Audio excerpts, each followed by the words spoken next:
सबसे ज़्यादा आयरॉनिक चीज़ ये है कि बाबा साहेब की यूनिवर्सिटी में ये सब हो रहा है, बाबा साहेब के नाम की यूनिवर्सिटी में ये सब हो रहा है। हरास किया जा रहा है, बुली किया जा रहा है और वो उसने सुसाइड अटेम्प्ट करने की कोशिश की। देखिए 2 दलित स्टूडेंट सस्पेंड हुए हैं यूनिवर्सिटी से। 2 दलित स्टूडेंट है, एक स्टूडेंट है जो बहुत इकोनॉमिकली वीकर फैमिली से आते हैं। इतने सारे स्टूडेंट्स को यूनिवर्सिटी छोड़ के जानी पड़ी है क्योंकि उनके साथ हरासमेंट हुआ गया है, क्योंकि उनके टीचर्स उनके साथ हरासमेंट कर रहे हैं। बहुत सारे स्टूडेंट्स हरास हुए हैं यूनिवर्सिटी में। लोग दारू पी के खुला घूमते रहते हैं, मारपीट होती है, कुछ नहीं होता। मतलब हम लोग बाबा साहेब की एनिवर्सरी भी सेलिब्रेट करने अगर यूनिवर्सिटी में जाते हैं तो हमको नहीं करने मिलता है। मुझे घर से भी यही सीख मिली है, मतलब चुप बैठने का कोई फ़ायदा नहीं है। अगर कुछ आपके सामने इनजस्टिस हो रहा है तो आपको बोलना ही पड़ेगा। तो वो सीख मुझे मिली है। मतलब पहली बात तो आवाज़ उठानी ज़रूरी है, क्योंकि अगर हम नहीं उठाएंगे तो कल को हमारे लिए कोई नहीं उठाएगा, जिसका नतीजा आज हमको बहुत क्लियरली दिख रहा है। तो मेरा नाम नादिया है, मैं अम्बेडकर यूनिवर्सिटी में MA डेवलपमेंट स्टडीज़ पढ़ रही हूँ अभी, और इससे पहले मैंने अम्बेडकर यूनिवर्सिटी से बैचलर्स भी किया था। तो मुझे 1 साल का सस्पेंशन नोटिस सर्व किया गया है। तो सस्पेंशन नोटिस में मुझे इस चीज़ के तहत सस्पेंड किया गया है कि मैंने इंटेलेक्चुअल प्रॉपर्टी थेफ्ट और हरासमेंट में पार्टिसिपेट किया है। बट एक्चुअली इंसिडेंट ये हुआ था कि सैटरडे 20 फरवरी के लास्ट सैटरडे को हमको एक कॉल आया था एक स्टूडेंट की मदर से, जो हमको ये बोल रही थी कि उसकी बेटी को हरास किया जा रहा है, बुली किया जा रहा है और वो उसने सुसाइड अटेम्प्ट करने की कोशिश की थी। तो उसकी माँ अकेले रहती है अपनी बेटी के साथ, कॉलेज के जस्ट पास में रहती है, और वो उसकी माँ खुद भी बहुत ज़्यादा डिस्ट्रेस थी। तो बहुत डिस्ट्रेस हालत में उन्होंने हमको फ़ोन किया और हमको यूनिवर्सिटी का रवैया पता था। ऐसा हुआ था कि एक लड़की को फिज़िकली असॉल्ट किया था। बहुत सारे स्टूडेंट्स हरास हुए हैं यूनिवर्सिटी में। लोग दारू पी के खुला घूमते रहते हैं, मारपीट होती है, कुछ नहीं होता सारे मुद्दों पे। और हमारे साथ जो एक स्टूडेंट सस्पेंड हुआ है उसके साथ भी ऐसा इंसिडेंट हुआ था कि लोग दारू पी के उसको मार रहे थे। 1 साल पहले की बात है ये। 1 साल पहले की बात है। और उसके बाद से हमको ये पता है कि एडमिनिस्ट्रेशन इतना कैजुअल है उस चीज़ के बारे में। वो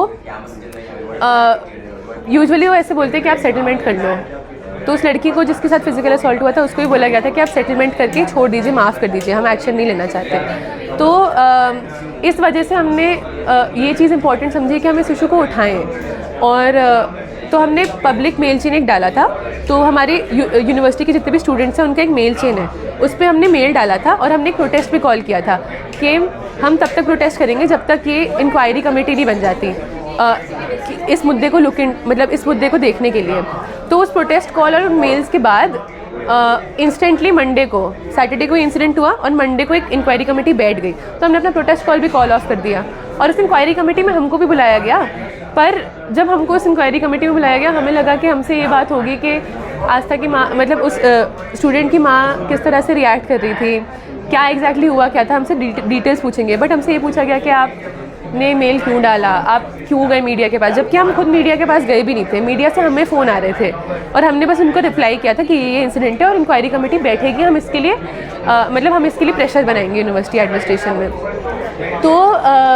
तो हमसे हमारे ऊपर ये एलिगेशन लगाया था कि आपने गलत किया मेल करके, आपको इतना इस इंसिडेंट को ब्लो नहीं करना चाहिए था क्योंकि हम ऑलरेडी इस पे काम कर रहे थे।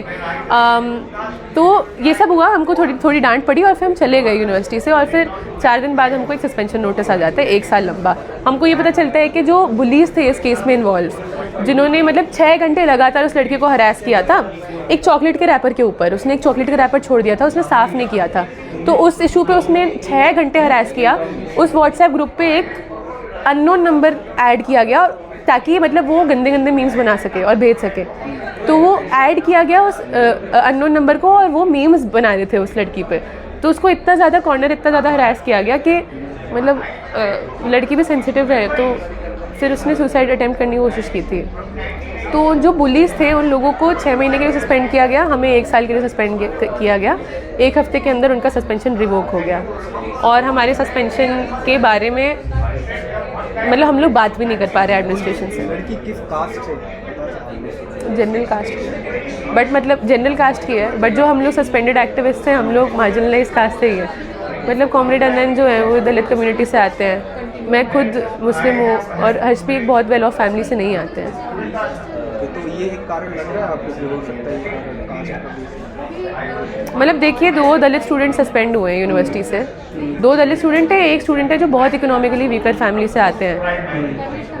और क्यों हमारा सस्पेंशन किया गया है, किस तरह से हमको सप्रेस भी किया जा रहा है। अगर हमारे पास इतनी सोशल कैपिटल होता, इतना सोशल कैपिटल होता कि हमारी पहुंच होती बड़ी बड़ी मिनिस्ट्री में, तो शायद हमारा सस्पेंशन रिवोक हो जाता अभी तक। बट मुझे तो लगता है कि मतलब जब भी हमने मतलब हम लोग बाबा साहेब की एनिवर्सरी भी सेलिब्रेट करने अगर यूनिवर्सिटी में जाते तो हमको नहीं करने मिलता है। तो मतलब हम तो जब से इस यूनिवर्सिटी में हैं तब से मतलब मैं 2021 में इस यूनिवर्सिटी में आ गई थी, तो तभी से मुझे एक मतलब मैं फैकल्टी से भी ये सुन रही हूँ कि बहुत ज़्यादा दबाव है फैकल्टी पर भी कि वो मतलब एक तरह की आइडियोलॉजी पकड़े या फिर चुपचाप बैठे रहे। तो आप पिछले 1 साल से हमारी टीचर्स जो फैकल्टी एसोसिएशन है वो भी प्रोटेस्ट किए जा रही है। नवंबर में 2 बहुत ही चहीते मतलब बहुत ही पॉपुलर फैकल्टी थे हमारी यूनिवर्सिटी में, उनको भी निकलवा दिया गया था। तो प्रोफेसर सलील और प्रोफेसर अस्मिता, तो उनको भी आर्बिट्रेरी रीजंस की वजह से कैंपस से निकलवा दिया गया था। और उसके पहले भी ऐसा रहा है कि फैकल्टी प्रोटेस्ट करती आ रही है। एक हमारी फैकल्टी पे कास्टिस्ट अटैक हुआ था, तो उन्होंने जब कंप्लेन दर्ज की तो उनको एड्रेस करने की जगह जो यूनिवर्सिटी वाले थे उन्होंने उनका ट्रांसफ़र करवा दिया। तो उस मुद्दे पे सारी फैकल्टीज आते ही थे, वो बहुत टाइम से प्रोटेस्ट कर रहे थे। और उस प्रोटेस्ट का नतीजा ये निकला कि उनका रीइंस्टेटमेंट हो गया उन फैकल्टी का। बट जो 2 फैकल्टी थे जो इन्वॉल्व थे ऑर्गेनाइज करवाने में, उन लोगों को भी सस्पेंड कर दिया गया यूनिवर्सिटी से। सस्पेंड नहीं, रिमूव किया गया उनको। आप लोगों को भी सस्पेंड किया गया? कोई खास रीज़न दिया हो मतलब? देखिए, वो मैं मीडिया में वो ये कह रहे हैं कि हम लोग यूनिवर्सिटी का नाम ख़राब कर रहे थे, इसलिए हमको पर्सनली वो ये कह रही है कि आप लोग का हिस्ट्री रहा है डिसिप्लिन का, इसलिए हम लोग सस्पेंड कर रहे हैं। पर प्रोक्टोरियल नोटिस पे ये लिखा है कि हम लोग इंटेलेक्चुअल प्रॉपर्टी थेफ्ट और हरासमेंट, मतलब हमने किसी का हरासमेंट किया है, उसकी वजह से हमको सस्पेंड किया जा रहा है। तो मतलब क्यों सस्पेंड किया जा रहा है हमें नहीं पता ऑफिशियली क्या यूनिवर्सिटी चाहती है। हम बस यही सेंस बना पा रहे हैं कि जो इंपॉर्टेंट मुद्दे हैं यूनिवर्सिटी के जिससे एडमिनिस्ट्रेशन को दिक्कत पहुंचती है, एडमिनिस्ट्रेशन अगर काम नहीं करेगी और स्टूडेंट मुद्दा उठाएगा तो एडमिनिस्ट्रेशन को दिक्कत पहुंचेगी ना। तो उस वजह से हमको सस्पेंड किया गया है, सीधी बात है। और हम केस में भी इसी हम जो हाई कोर्ट में हम केस लड़ रहे हैं, हम इसी लाइन पे लड़ रहे हैं। जो डॉक्टर अम्बेडकर ने राइट टू एजुकेशन दिया है वो लग रहा है आपको कि हमारे देश में हो रहा है? मतलब राइट टू एजुकेशन ही है जो सबसे ज़्यादा। देखिए, हम लोग जो स्टूडेंट्स मिलते हैं, हम लोग क्यों इन मुद्दों पर बात करते हैं? ऐसा नहीं है कि हम लोग मतलब बहुत खाली स्टूडेंट्स हैं। मतलब टॉप टू बॉटम आप देखेंगे हमारा एकेडमिक रिकॉर्ड बहुत चमकता है। मैं खुद स्कॉलरशिप मतलब मेरे खुद बैचलर्स में स्कॉलरशिप आई थी, और मैं ये सेमेस्टर भी मतलब मैं जामिया यूनिवर्सिटी छोड़ के एक वोकेशनल कोर्स छोड़ के मैं इस यूनिवर्सिटी में वापस आई, क्योंकि मुझे पता है कि यहाँ की एकेडमिक रिगर कितनी ज़्यादा है। तो हमारी जितनी भी स्ट्रगल है, जो भी स्ट्रगल है, वो कैंटीन रेट को अगर आप ले लो, अगर आप ये मुद्दा उठाओ कि हरासमेंट हो रहा है यूनिवर्सिटी में, हम क्यों उठा रहे हैं? हम वो एजुकेशन के लिए ही उठा रहे हैं। हमको लगता है ये सारी चीज़ें राइट टू एजुकेशन को हिंडर करती है कहीं ना कहीं से। हम क्यों आस्था का मुद्दा उठा रहे हैं?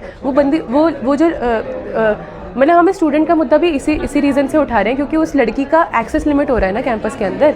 कितने सारे हमने केसेस हमारे सामने, कितने सारे स्टूडेंट्स को यूनिवर्सिटी छोड़ के जानी पड़ी है क्योंकि उनके साथ हरासमेंट हुआ गया है, क्योंकि उनके टीचर्स उनके साथ हरासमेंट कर रहे हैं। एक पूरे कोर्स से 12 लोगों ने यूनिवर्सिटी छोड़ के गए हैं क्योंकि उनके टीचर ने उनके साथ बदतमीज़ी की है। तो ये सारी चीज़ें क्या कर रही है? हम इसलिए थोड़ी लड़ रहे हैं क्योंकि हम बहुत बड़े समाज सेवक हैं। हम इसलिए लड़ रहे हैं क्योंकि ये राइट ऑफ एजुकेशन से डायरेक्टली हमको हिंडर कर रही है। और राइट टू एजुकेशन मतलब सबसे ज़्यादा आयरॉनिक चीज़ ये है कि बाबा साहेब की यूनिवर्सिटी में ये सब हो रहा है, बाबा साहेब के नाम की यूनिवर्सिटी में ये सब हो रहा है। आप SWF का मुद्दा ले लो, जो हमारा वेलफेयर फंड है, जिसके बारे में हर 6 महीने स्टूडेंट प्रोटेस्ट करते हैं, हर 6 महीने। कौन लेता है उस चीज़ का एक्सेस? ऐसे लोग थोड़ी हैं जो बड़ी बड़ी गाड़ियों से आते हैं यूनिवर्सिटी के अंदर। वो वही स्टूडेंट्स हैं जो नहीं अफोर्ड कर सकते एक्सेस यूनिवर्सिटी का। हम क्यों स्टूडेंट्स की तरह आप लोगों ने आँख अपनी क्यों नहीं बंद की और आप लोगों को डर क्यों नहीं लगा सस्पेंड होने से? क्या चीज़ प्रेरित कर रही है बोलने की? मतलब देखिए, हमारा मतलब इस यूनिवर्सिटी में रह के मुझे एक ही चीज़ पता चली है, क्योंकि ये यूनिवर्सिटी भी इस तरह से है, अम्बेडकर यूनिवर्सिटी, जितना जालिम एडमिनिस्ट्रेशन है उतनी ज़्यादा यूनाइटेड स्टूडेंट्स भी हैं। तो हमारी ऑर्गेनाइजेशन जिससे मैं हूँ SFI से, मुझे फुल कॉन्फिडेंस है कि मतलब ऐसा कोई भी ऐसा इंसिडेंट होगा तो मतलब पहली बात तो आवाज़ उठानी ज़रूरी है, क्योंकि अगर हम नहीं उठाएंगे तो कल को हमारे लिए कोई नहीं उठाएगा, जिसका नतीजा आज हमको बहुत क्लियरली दिख रहा है। क्योंकि हमको इतना ज़्यादा सपोर्ट भी यूनिवर्सिटी वाले स्टूडेंट से इसीलिए आ रहा है तो मतलब हम एक ही चीज़ मैंने सीखी है इस यूनिवर्सिटी में, बैचलर्स में भी और अब 1 साल होके भी, कि अगर स्टूडेंट्स यूनाइट हो जाएं तो उनको कोई भी हरा नहीं सकता। बाबा साहिब ने खुद बोला था, एजुकेट ऑर्गेनाइज। सबसे प्राइमरी मुद्दा किसी स्टूडेंट का होता है पढ़ना। आप पढ़ के जब जागरूक बनते हो तो अपने आप एजिटेट हो जाते हो, और उस एजिटेशन का क्या करना है, उस गुस्से का क्या करना है, आप जाके मतलब शीशे तो नहीं फोड़ोगे ना। उस एजिटेशन का आप एक ही चीज़ कर सकते हो, वो है ऑर्गेनाइज करना। आगे आपका क्या प्लान है? मतलब मैं तो ये रिसर्च में जाना चाहती हूँ, मतलब अच्छा हो हाँ, सस्पेंशन से लेकर। देखिए हम लोग हाई कोर्ट से एक पॉजिटिव रिएक्शन एक्सपेक्ट कर रहे हैं। अभी पहली हियरिंग हो चुकी है, तो पहली हियरिंग में जज भी ये कह रहा था कि आप मतलब कोर्ट का भी ये मानना था कि आप जल्दी से जल्दी इस केस को निपटाएं, और यूनिवर्सिटी वाले लॉयर्स कह रहे हैं कि आप थोड़ा सा टाइम उनको और चाहिए केस को प्रिपेयर करने का। मतलब 1 महीना हो चुका है, पता नहीं और कितनी प्रिपरेशन चाहिए। 1 महीने में मेरा पता नहीं कितना एकेडमिक्स छूट गया है, और 1 महीने में अगर एक स्टूडेंट इतना सब कुछ सीख सकता है, यूनिवर्सिटी वाले एक केस तैयार नहीं कर सकते। जिनका सस्पेंशन उन्होंने ही किया है, उनको तो पता होना चाहिए ना उन्होंने सस्पेंशन क्यों किया है, किस मुद्दे पर किया है। तो उन्होंने और टाइम मांगा है, और हाई कोर्ट थोड़ा सिंपैथेटिक लग रहा है हमारे लिए। वो कह रहे उनको ये बात समझ आ रही है कि हमारी एकेडमिक्स बहुत ज़्यादा खतरे में है। लास्ट क्वेश्चन पूछना चाहूँगा, फैमिली फ्रेंड्स सोसाइटी किस तरह से आपसे व्यवहार कर रहे हैं? मतलब सब सपोर्ट। हाँ मतलब जैसे देखिए, मतलब मेरे घर वाले दिल्ली में ही हैं, और मेरे घर वालों को भी ये पता है कि मैं ऐसे मतलब मैं SFI की एक पार्ट हूँ, और मैं इन मुद्दे पे बहुत वोकल रह चुकी हूँ हमेशा से, शुरू से। मुझे घर से भी यही सीख मिली है, मतलब चुप बैठने का कोई फ़ायदा नहीं है। अगर कुछ आपके सामने इनजस्टिस हो रहा है तो आपको बोलना ही पड़ेगा, तो वो सीख मुझे मिली है। बट अगर आप मेरे बाकी दोनों साथी हैं, उनकी स्थिति देखें तो जो अनन है, कॉमरेड अनन है, जो साथी अनन के माँ बाप भी केरला में रहते हैं। वो फार्मर्स है केरला में, तो वो उसको फैमिली का सपोर्ट किस तरह से मिलेगा वो बहुत मुश्किल है। और हर्ष भी, जो दूसरे हमारे साथी जो सस्पेंड हुए हैं, वो ऐसे फैमिली से नहीं आती है जो बहुत इकोनॉमिकली वेल ऑफ है। मतलब उनकी कंडीशन कुछ अभी बहुत रिसेंटली ठीक हुई है इस तरह की कि वो अपने बच्चे को भी कॉलेज भेज पाए। तो वो मतलब लगभग फर्स्ट जनरेशन लर्नर ही हैं दोनों बाकी स्टूडेंट्स। तो मतलब अब आप बुलीज़ का भी नेचर देखेंगे। अगर जो लोग पे सस्पेंशन लगा था, जो बुलीज़ हैं, वो कौन सी कास्ट से आते हैं, कौन सा बैकग्राउंड उनका फैमिली बैकग्राउंड है, कि वो आके यूनिवर्सिटी वालों को धमकी दे रहे हैं कि हम इस मिनिस्ट्री से, हम उस मिनिस्ट्री से हैं, इसका सस्पेंशन रिवोक करो जल्द से जल्द, वरना हम कुछ करवा देंगे आप पे। जनरल से ही होंगे खासकर। तो वो थ्रेटन कर पा रहे हैं यूनिवर्सिटी वालों को। पर हम जो स्टूडेंट्स हैं वो ऐसे बैकग्राउंड से नहीं आ रहे हैं।